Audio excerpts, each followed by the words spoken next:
Encore un bout de pain, me dit mon gamin, au petit-déj tous les matins. Alors ça fait 8,70 s'il vous plaît. Des gens qui me suivent pour des chansons ou des choses comme ça, ils viennent ici acheter le produit pour lequel ils ont bien aimé la chanson. C'est dingue ça.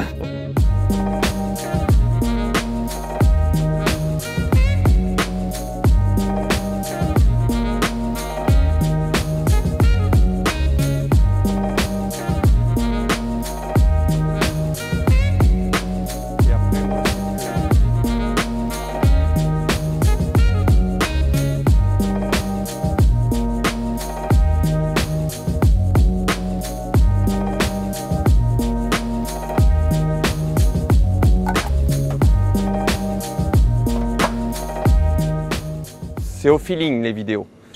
Le matin, je vais arriver à la boutique, je vais avoir entendu une chanson à la radio, ou alors ou même mes enfants, des fois, ils vont chanter, comme eux, ils sont jeunes, ils ont des musiques un peu récentes, tout, et des fois, ils chantent des choses.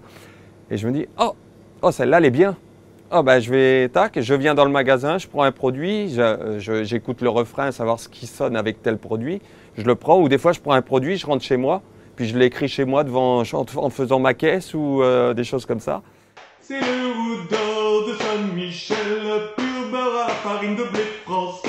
Les mojettes de Vendée, si vous ne les connaissez pas, vous allez les adorer. Des Portugais qui étaient de passage pour aller en Angleterre et qui ont fait le détour pour venir chez moi parce qu'ils étaient fans de mes vidéos et ils m'ont dit c'est génial ce que vous faites. On adore ce que vous faites. Donc ils sont venus faire le détour, ils m'ont acheté quelques bricoles. Mais moi, c'est toujours du plus. Moi, on m'achète 5-6 euros par mois, je suis content. Le point de départ, je pense que c'est les commerces.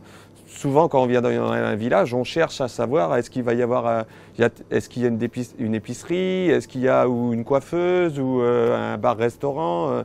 Et d'ailleurs, quand je suis venu ici, moi, c'était essentiel. C'était ça que je cherchais, une petite école pour mes enfants. Je ne vais pas me mentir, quand on est arrivé il y a 17 ans ici, il y avait tout ce qu'il fallait dans la commune. Et vous savez qu'en quelques années, il y a certains commerces qui ont disparu.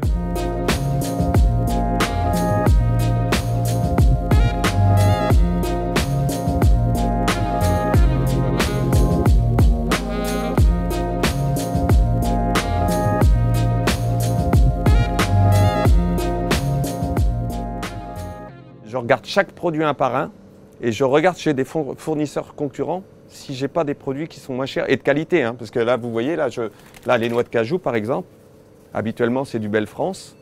Là, je les ai achetées dans une autre marque, mais qui est marque française en plus. Et je suis moins cher que mon fournisseur d'origine, donc je valide. Si j'étais resté sur les bases de l'épicerie de ma collègue avant, actuellement, je pourrais pas vivre et je serais plus là.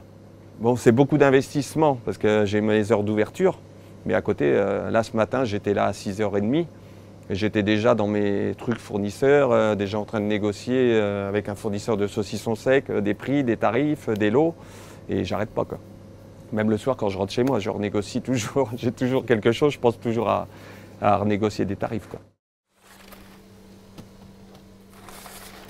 Je fais 12-13 heures par jour et quand je vois à la fin du mois, ben, voilà. Mais il faut se battre et puis il faut en vouloir et puis je me dis que peut-être qu'on va s'en sortir, qu'il va y avoir des jours meilleurs.